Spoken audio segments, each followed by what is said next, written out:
Meus amigos e amigas, estamos de volta com mais um vídeo aqui no nosso canal do YouTube. Peço já àqueles que não forem inscritos que se inscrevam e aos que já são que continuem a nos prestigiar e a seguir os nossos vídeos. Hoje eu trago para vocês um vídeo sobre filosofia. O tema de hoje é a filosofia de Aristóteles. Aristóteles foi, sem dúvida, o maior filósofo da antiguidade grega. Eu digo isso sem medo de errar, em que pese o fato dos outros dois grandes nomes que também têm uma ligação íntima, o Sócrates e o Platão, vocês vão ver nesse vídeo de hoje por que Aristóteles se tornou essa figura tão magnânima. Bem, Aristóteles, segundo consta dos registros históricos, nasceu em 384 a.C., na cidade de Estagira, na Calcídica, região da Calcídica, ao nordeste da Grécia moderna, num local, num sítio, numa região onde antes, ou seja, na época em que Aristóteles viveu e nasceu, pertencia à Macedônia. E morreu aproximadamente, e essas datas são sempre aproximadas, porque a história, enfim, não é uma ciência exata, morreu em 322 a.C., na cidade de Calcis, na Eubéia, região da Eubéia. Meus amigos, minhas amigas, começo perguntando quem foi essa figura tão magnânima de Aristóteles para a filosofia. Quem foi esse filósofo grego? Ele, primeiramente, e é o que quase todo mundo sabe, foi aluno de Platão. Quem estuda filosofia sabe que Sócrates foi mentor, foi mestre de Platão, e Platão foi mestre ou mentor de Aristóteles. Aristóteles chegou muito jovem a Atenas, com 17 anos, e foi estudar com Platão na sua famosa academia. Outro traço da biografia de Aristóteles é que ele foi nada mais, nada menos do que o preceptor de um carinha, de uma pessoa chamada Alexandre o Grande. Só isso, somente isso. Foi preceptor de Alexandre o Grande, célebre conquistador macedônio. Ele preceptor, para quem não sabe, é a figura de um mentor, de um mestre. Não é bem um simples professor. Ele, na condição de preceptor, você não só participa da formação do intelecto, da formação humana, da formação pessoal daquele indivíduo, numa forma bem ampla, mas também você o ensina a saber viver. E esse saber viver, para a concepção da época, era dar àquela pessoa, aquele jovem, o maior número possível de aptidões intelectuais, de conhecimentos em disciplinas, em práticas, para levar para a sua vida. Então, moral, ética, a arte de falar, a oratória, a retórica, um pouco de matemática, política, filosofia, aprender a pensar, a refletir. Enfim, essa é a função do preceptor. O nosso querido Aristóteles escreveu muita coisa. Escreveu sobre muitos temas, sempre foi marcante na vida, na biografia deste pensador, o fato dele ter se dedicado a escrever sobre vários assuntos: física, metafísica, retórica, poética, a música, a lógica, a ética aristotélica, que é muito famosa, sobre biologia e também zoologia. Essa foi uma estratégia adotada pelo Aristóteles, segundo alguns de seus biógrafos, em razão de que certas disciplinas, certos saberes eram menos estudados do que outros. Então, aquelas áreas em que já havia muitos trabalhos, muitos estudos feitos, ele costumava não adentrar. E nas outras em que a sua época ainda achava que faltavam mais esclarecimentos, mais estudos, mais pesquisas, eram justamente as que ele resolvia se dedicar. E foi isso que aconteceu nesse sentido. No mais, Aristóteles foi também um dos fundadores da filosofia ocidental, como um grande erudito e um homem de método. E vocês vão ver no que isso resultou. Bem, a filosofia, ainda sobre a filosofia de Aristóteles, nós não podemos deixar de falar na criação do Liceu Aristotélico. Após passar grande parte da sua vida estudando, né, e eu disse aqui que ele chegou aos 17 anos de idade, ele chegou na Academia de Platão, passou lá pelo menos uns 20 anos, sendo aluno, discípulo destacado do mestre Platão, até o momento em que, já mais maduro, já homem, ele resolveu sair da academia platônica quando, com a morte do seu mestre, né, e quando já também da sua maturidade intelectual, quando ele começou a pensar diferente de Platão e resolveu sair da academia, buscar seu próprio caminho. Quando ele retornou para Atenas, ele vai retornar, no caso, para Atenas apenas depois de cumprir a sua missão de preceptor com Alexandre. E no momento em que Alexandre sobe ao trono da Macedônia, cumprida a sua tarefa de preceptor, Aristóteles, e também muito em virtude do próprio Alexandre, que o havia estimulado a fazer a dar início a essa empreitada, Aristóteles volta para Atenas, deixa a corte da Macedônia, com Alexandre já no trono, já entronizado, e funda a sua própria escola para desenvolver o seu método de ensino e de pesquisa e para propagar a sua própria filosofia. Essa escola vai se chamar Liceu, porque foi construída próximo ao templo de Apolo Liceano. Então era o Liceu, o famoso Liceu de Aristóteles, foi também chamado de Perípatos ou Liceu Peripatético por alguns dos seus biógrafos, por alguns filósofos e estudiosos da filosofia de Aristóteles, pelo simples fato de que as aulas na localidade onde foi fundada a escola eram ministradas em caminhadas feitas nos jardins daquela escola. Então, nos jardins do Liceu Aristotélico, do Liceu fundado por Aristóteles, os alunos recebiam aulas enquanto caminhavam. Né? Já era em si uma metodologia nova, podemos dizer assim. Já era uma abordagem nova instituída por Aristóteles. Bem, Aristóteles nasceu em Estagira. Como eu já disse, Estagira era, na época, parte da Macedônia. Uma cidade bem pequena, hoje um sítio arqueológico, terra natal do nosso grande pensador. Aristóteles, como eu já disse no início do nosso vídeo, foi um grande sistematizador.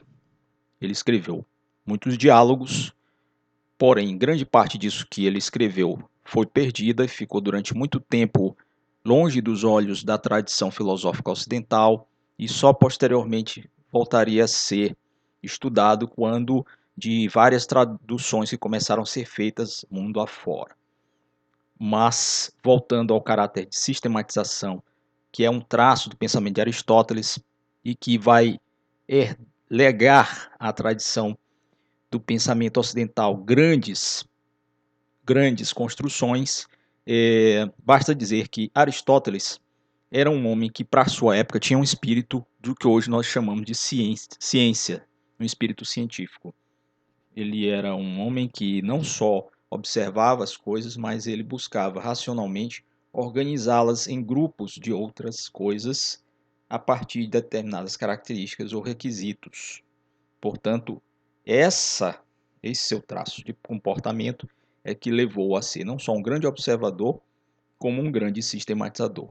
Isto é, ele criava sistemas classificatórios. Ele pegava coisas, elementos, objetos, seres, entes, e começava a procurar neles elementos que os tornavam iguais ou que os tornavam similares e que ele poderia organizá-los dentro de determinados grupos, pelo pertencimento daqueles seres ou daquelas coisas àquele tipo de grupo.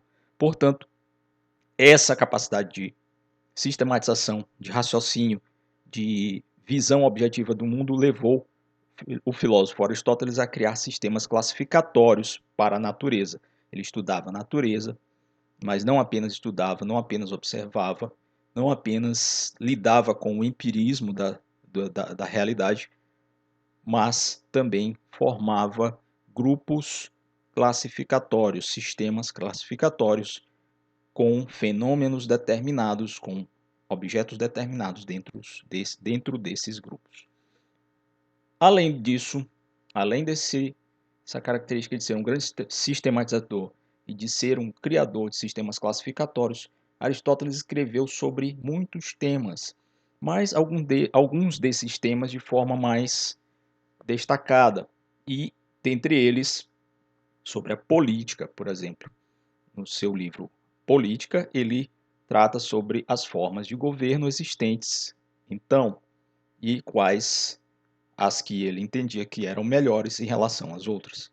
Escreve também A Arte Retórica e a Arte Poética, um livro muito famoso, onde ele vai falar justamente sobre a argumentação e sobre a forma de escrever poemas, de escrever poeticamente. Aristóteles também foi responsável pelo surgimento de uma área da filosofia chamada metafísica. Contam os historiadores, e em alguns livros de filosofia, de história da filosofia, você vai encontrar a historinha dizendo que Metafísica, que foi também um livro de Aristóteles, teria recebido esse nome, Metafísica, porque em uma prateleira, numa estante, o livro Metafísica estaria para além do livro Física, da Física. Aristóteles chamou, portanto, de Metafísica, para além da Física. Mas essa é apenas uma história, não há nenhum cunho de cientificidade nela. Enfim, apesar disso, a metafísica, que foi essa área da filosofia, essa disciplina que Aristóteles ajudou a sistematizar, a criar, ou a consolidar, né, já que ele não foi o primeiro, mas foi um dos primeiros, a metafísica é a investigação das causas primeiras de todas as coisas existentes. Ele buscava, com a metafísica, estudar o ser enquanto ser, a essência das coisas, portanto. Essa ciência seria, segundo ele, a metafísica que fundamentaria todas as demais. Não se pode falar em biologia, em ciências da natureza, em física, em astronomia, em ética, enfim, em várias outras ciências, sem se entender primeiro o que é o ser enquanto ser, a essência das coisas que existem. Portanto, e para isso, o estudo da metafísica, que era o que estava para além da física. E dentro da metafísica, ele elabora uma teoria sobre 3 objetos de estudos básicos e fundamentais dessa ciência, ou melhor, desta disciplina. O primeiro desses objetos a ser avaliado, analisado pela metafísica, o ser divino. Ser divino, para Aristóteles, seria a realidade primeira e suprema, o ato puro ou primeiro motor imóvel. Foi um termo que ficou muito conhecido no pensamento de Aristóteles, chamar essa força divina, esse ser divino que estaria por detrás de tudo como o primeiro motor imóvel. Portanto, seria o único motor imóvel. Todos os outros seriam movidos por esse motor primeiro. O segundo objeto de estudo da metafísica em Aristóteles é o estudo dos primeiros princípios e causas primeiras de todos os seres. Ou seja, ele se preocupou com a constituição primeira de todas as coisas. Uma fundamentação da filosofia passaria por entender onde estão os seus princípios, os princípios de cada objeto estudado. A base daquilo, as causas primeiras. E o terceiro item que eu aponto aqui seria a necessidade de se estudar as propriedades de todos os seres, ou seja, as coisas que existem possuem uma essência. Essa essência, ou essa substância, que em grego chamava-se ousia, é o que as define, é o que define um ser. São suas propriedades, é a sua essência, é o que torna particular um ser. ele é um ser porque ele detém determinadas propriedades. O que Aristóteles queria dizer é que aquilo que possui todas as qualidades ou atributos, categorias necessárias de um ser, são as suas propriedades. A propriedade de um ser são os seus atributos.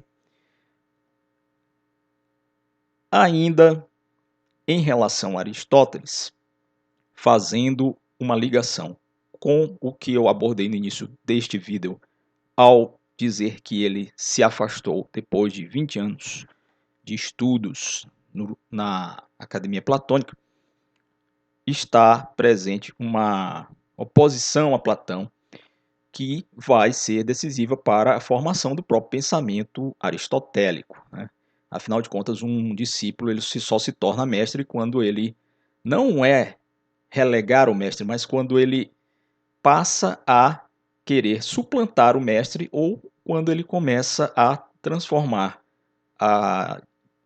o pensamento do mestre em uma nova forma de pensar. Ele começa a reelaborar esse pensamento e a criar o seu próprio pensamento, sua própria forma de entender as coisas. Nessa oposição a Platão e na formação da filosofia propriamente dita de Aristóteles, nós podemos destacar que ele tinha uma posição contrária à teoria das formas platônica.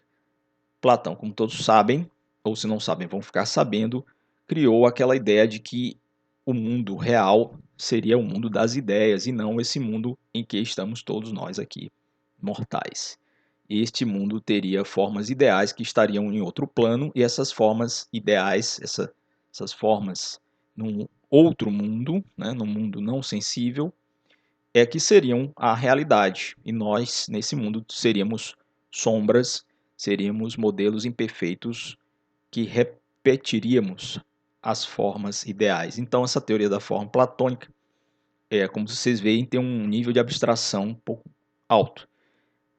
Aristóteles já argumentava o contrário, ele era um cara muito objetivo, muito claro, muito ligado à matéria, à realidade. Por isso, ele achou que era desnecessário, para se fazer uma filosofia, pensar-se no mundo hipotético de formas, ou seja, no mundo ideal. Para ele, bastava a realidade das coisas que estão aqui ao nosso lado, que nos circundam.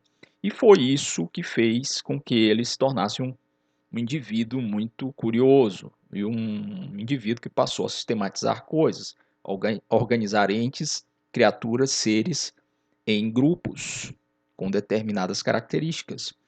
E começou a fazer ciência numa época em que não existia essa palavra ciência tal como a temos hoje. Por isso, podemos dizer, sem medo de errar, que Aristóteles não foi só um filósofo, mas foi também um dos primeiros caras, dos primeiros homens a fazer ciência. Outro grande legado dele.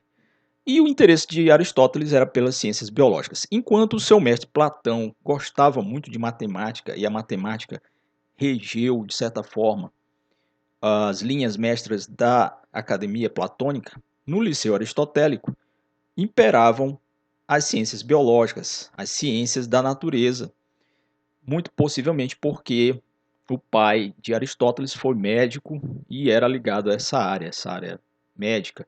Isso deve ter influenciado a formação do Aristóteles para um gosto específico voltado para as ciências biológicas, o que fez também com que sua filosofia tivesse esse matiz e que explica a abordagem diferente do mestre Platão. Portanto, o Aristóteles era mais voltado à observação e à investigação do mundo natural. E é a partir da experiência do mundo, ou seja, da empiria, dos sentidos, do empirismo, que, segundo Aristóteles, nós aprendemos as características que tornam as coisas aquilo que elas são, pelas suas formas essenciais. A única forma de conhecermos a ideia eterna e imutável de justiça, por exemplo, é percebendo como ela se manifesta no mundo à nossa volta. Então, com essa afirmação, você já pode ver que o pensamento de Aristóteles era muito pautado no real, na realidade, e não na idealização das coisas. As coisas deveriam ser pesquisadas, entendidas por elas próprias, em sua materialidade. E nelas É nelas que nós vamos buscar essa ideia eterna e imutável, como, por exemplo, a da justiça, né? Vamos ver o que é algo justo, ao entender algo justo, percebendo como é que a justiça se manifesta no mundo à nossa volta. Esse é só um exemplo. Poderíamos analisar a partir de outras tantas perspectivas, mas essa é a visão que o Aristóteles nos coloca. E ele trabalhou também com uma noção de verdade universal, ou uma epistemologia, a partir de uma epistemologia, ou seja, uma teoria do conhecimento pautada nos sentidos. A linguagem aristotélica como escritor naquilo que foi escrito e que chegou até nós. Pelas linhas do pensamento aristotélico, nós temos algo escrito de forma muito prática, de forma muito objetiva. Ele apresentava suas ideias em forma de prosa, não tanto diálogo, como Platão fizera em relação a Sócrates, mas em forma prosaica, ou seja, em forma de prosa. Seus escritos eram feitos em forma de prosa e de forma já bastante acadêmica, ou seja, a forma romanceada e um tanto quanto de um estilo mais lírico, mais poético por vezes, ou mais romanceado dos escritos platônicos não é o que aparece nos escritos de Aristóteles. O que aparece já é uma forma acadêmica, já é mais rigorosa, uma escrita mais clara e objetiva. Portanto, a mentalidade sistematizadora da figura de Aristóteles, sua capacidade de observar o mundo real e classificar os seres, também legou à biologia, às ciências biológicas, um dos mais importantes sistemas classificatórios ou taxonômicos, como dizem os próprios biólogos, que se conhece até hoje e que fundou as bases da taxonomia. Aristóteles era tão rigoroso e tão sistemático em sua visão de mundo científico que ele foi o responsável pela criação das primeiras divisões, pelas primeiras categorizações de reinos, de coisas. Então, a partir das suas observações, ele agrupou, por exemplo, os seres vivos em dois reinos, reinos das plantas e reinos dos animais. E levou como critério de classificação a capacidade de locomoção. Por exemplo, as plantas elas não se locomovem, elas são estáticas. E os animais, por sua vez, têm capacidade de locomover-se por si próprios. Então, a observação levou ele a dividir o mundo, os reinos das coisas vivas, àquela época, em dois, reino das plantas e reino dos animais. Sendo que no reino dos animais, ele já começou, como bom cientista que era, a categorizar e a subdividir. Isso é importantíssimo na ciência. Criar categorias, criar grupos e criar subgrupos. Ele criou outros, por exemplo, animais com sangue e animais sem sangue. E nas plantas, plantas que eram ervas, plantas que eram arbustos e plantas que eram árvores. Por aí você tira como o Aristóteles era muito bom naquilo que fazia. E esse tipo de classificação chegou até os nossos tempos e é um negócio seríssimo. Vigorou durante séculos e séculos nas ciências da natureza. Para ver o quão importante foi essa classificação e ainda é. Muito embora já superada em alguns pontos. Pois bem, ainda em Aristóteles estuda-se, dentro dessa sua relação de observação da natureza, das coisas, a chamada lei das quatro causas da existência. Ele criou para tentar explicar como existem os seres e os objetos, quatro perguntinhas ou quatro elementos, quatro causas da existência. Um objeto, um ser, um ente existe porque existem, devem ser completadas, devem ser conformadas quatro requisitos devem ser conformados a causas ou quatro causas devem pré-existir para que um objeto exista: a causa formal, a causa material, a causa eficiente e a causa final. Então, um objeto deve ser forma, matéria, deve ter uma função eficiente e deve ter uma finalidade ou um objetivo. Por exemplo, eu trouxe aqui o exemplo de uma taça. Pois bem, poderia ser qualquer outra coisa, né? Ressalte-se aqui. Poderia ser um carro, poderia ser um animal, poderia ser qualquer outra coisa. Eu trouxe o exemplo da taça para explicar essa teoria das 4 causas da existência. Segundo Aristóteles, por exemplo, há uma causa material, que é aquilo do que é feita a taça. A taça pode ser de vidro, de plástico, de metal, qualquer outro objeto. Então é a matéria que performa a taça. A taça, esse objeto, para existir, tem que também respeitar uma forma. Ela não é só um conteúdo, que é a matéria, ela é também a forma. A forma é a estrutura que o conteúdo vai tomar. A forma é a estrutura física que a taça vai assumir. A taça pode ser pequena, grande, longa, fina, abaulada, etc. Para Aristóteles, ainda existem outros 2 elementos, outras 2 causas importantíssimas. Uma é a causa eficiente. Um objeto, um ser, um ente tem que ter uma causa eficiente, ou seja, tem que ter algo que o tenha criado. Deve haver algo que tenha criado a taça. Um ser, alguma coisa, enfim, que tenha criado a taça. É quem fez a taça. Por exemplo, um artesão faz a taça. Um industrial pode ter feito a taça. E, por último, uma causa final, e que é bastante prático, né? Uma visão bastante prática. Afinal de contas, se é uma taça, para que ela serve? Qual é a função da taça? Qual é a finalidade? Qual é o telos? Qual é a teleologia da taça? Né? Finalidade, função teleológica. Então, para todo ente que existe, para qualquer coisa que existe, deve haver uma finalidade daquela coisa existir. Há um para quê, há um porquê da existência da taça. No caso da taça, por exemplo, para beber um líquido, uma água, vinho, suco. Essa era a visão do Aristóteles sobre a lei das 4 causas. Aristóteles também foi o criador de um sistema lógico formal. Na sua época já existiam estudos de lógica. Muitos pensadores já se dedicavam a isso. Porém, a lógica aristotélica, assim como a sua classificação, a sua sistematização dos reinos nas ciências da natureza, se transformou num padrão quase que universal, que vigorou durante séculos e séculos. O sistema de lógica criado por Aristóteles observou na forma de pensamento a existência de um determinado padrão, ao qual chamou de silogismo. O silogismo foi a grande vedete da lógica aristotélica. Na verdade, foi o seu maior desenvolvimento e perdurou até o século XIX como um modelo de sistema lógico. Isso para vocês verem o alcance da criação deste homem. Um silogismo. Mas o que é um silogismo? Para Aristóteles, o silogismo é um argumento dedutivo do qual a conclusão se infere basicamente de 2 premissas.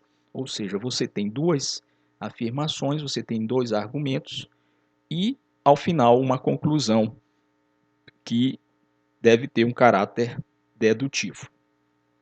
Mas você não entendeu nada, então, para entender melhor, nada mais interessante do que um exemplo. Todo bom exemplo concretiza uma informação ainda não sedimentada. O exemplo do próprio Aristóteles, esse é o silogismo mais conhecido da lógica aristotélica, certo? Então você tem aí 2 argumentos e você vai ter uma conclusão. Você tem 2 premissas, uma premissa maior de caráter universal, uma premissa média ou secundária que tem um caráter mais particular e uma outra mais particular ainda, que é a conclusão. Então, esse modelo básico de silogismo criado por Aristóteles deixa bem claro uma das formas de construção desse modelo de pensamento, de reflexão lógica. O exemplo, a afirmação: todos os homens são mortais, é uma premissa de caráter universalizante, porque ela usa a expressão todos, então não existe nenhum homem que não seja mortal, todos os homens são mortais. A segunda premissa, que vem em seguida, traz a argumentação que diz que Sócrates é um homem. Então, vejam bem, ela já é mais particularizante. Sócrates, ele não está falando que são todos os homens, ele está dizendo Sócrates, um indivíduo, uma pessoa, é um homem. Sócrates é um homem. E a conclusão deste silogismo que diz, portanto, Sócrates é mortal. Sócrates é mortal. Sócrates é mortal é a conclusão que nós tiramos deste silogismo. O legado de Aristóteles. Falar em Aristóteles é também falar no seu legado. Uma obra gigantesca que teve implicações decisivas na sequência das teorias filosóficas e das correntes de pensamento, teve um reflexo em eras e eras que se seguiram. Por exemplo, no século V ou no século VII depois de Cristo, as suas obras foram traduzidas para o árabe, principalmente pela Batuta de Avicena e Averroes, dois filósofos árabes que redescobriram as obras aristotélicas e as traduziram para o árabe e começaram a ser grandes divulgadores, já no século VII depois de Cristo, do pensamento de Aristóteles, que à época estava um tanto quanto esquecido. No século VI, na tradução latina de Severino Boécio, do Tratado de Lógica, que também é um grande livro, muito referenciado quando se fala em Aristóteles. No século IX, um pouco depois, IX depois de Cristo, houve a tradução de suas demais obras e ideias, como, por exemplo, o seu livro Física e sua obra Ética Nicômaco e o Organon, já pela tradução latina e em outros idiomas. E no século XIII, pela obra de Tomás de Aquino, houve a integração do pensamento aristotélico com a filosofia cristã.